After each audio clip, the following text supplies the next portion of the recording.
வாழைத்தண்டு எடுத்துக்கிட்டேன். ஒரு வாழைத்தண்டு, துவரம்பருப்பு ஒரு கப்பு, ஒரு கப்புனா ஒரு 50 போட்டுக்கோங்க.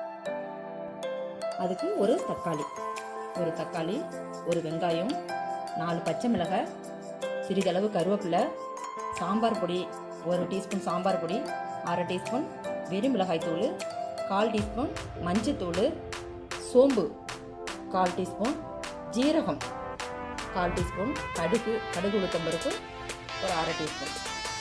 இவ்வளோ தாங்க அதுக்கு தேவையான பொருள்.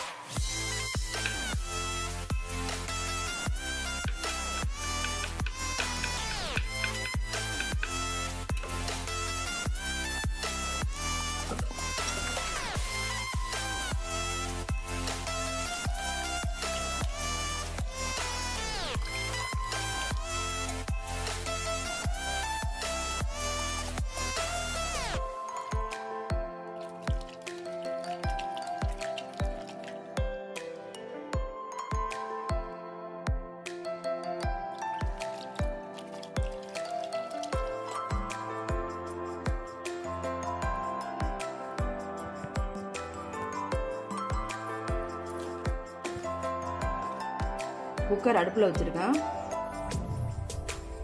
கழுவி வச்ச துவரம்பருப்பு அதில் போட போகிறேன்.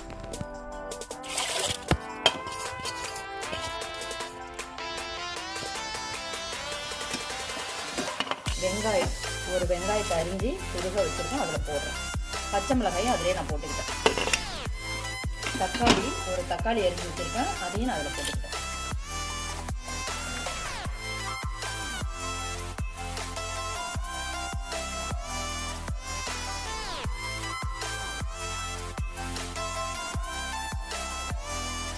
இதில் பெருங்காயத்தூள் சொட்டு சேர்த்துக்கலாம்.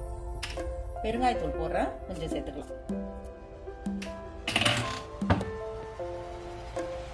அவ்வளோதாங்க. இதில் மூடியை போட்டு ஒரு விசில் வர்றதுக்கு அப்படியே ஆஃப் பண்ணிடணும். அதுக்கு மேலே ஆஃப் பண்ணால் ரொம்ப குழன்னு போயிடும். ஒரு விசில் போடும். பருப்பு போடும்.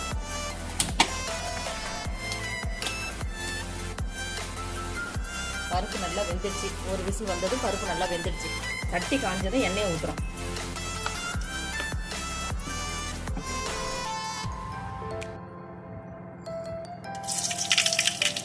கடுகு போடுறோம்,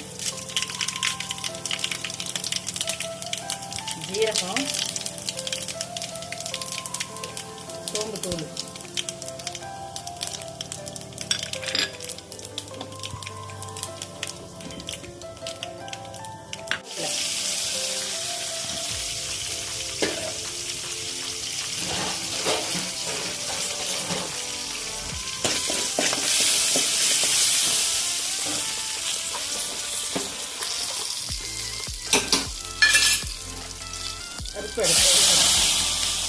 பருப்பையும் அதை வேக வச்சுருந்தா அந்த வாழைத்தண்டு சேர்த்து வேக வச்சுருந்த வாழைத்தண்டை எடுத்து அதில் தாளிக்கிறோம்.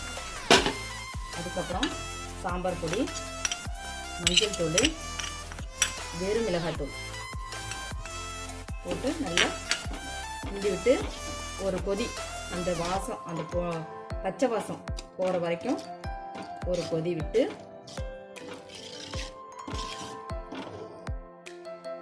தேவையான அளவு உப்பு போட்டுக்கணும்.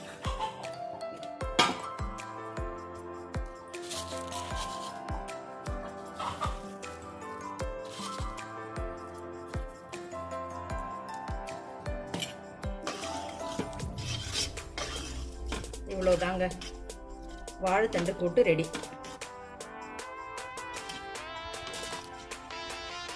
இறக்கிட வேண்டியதுதான்.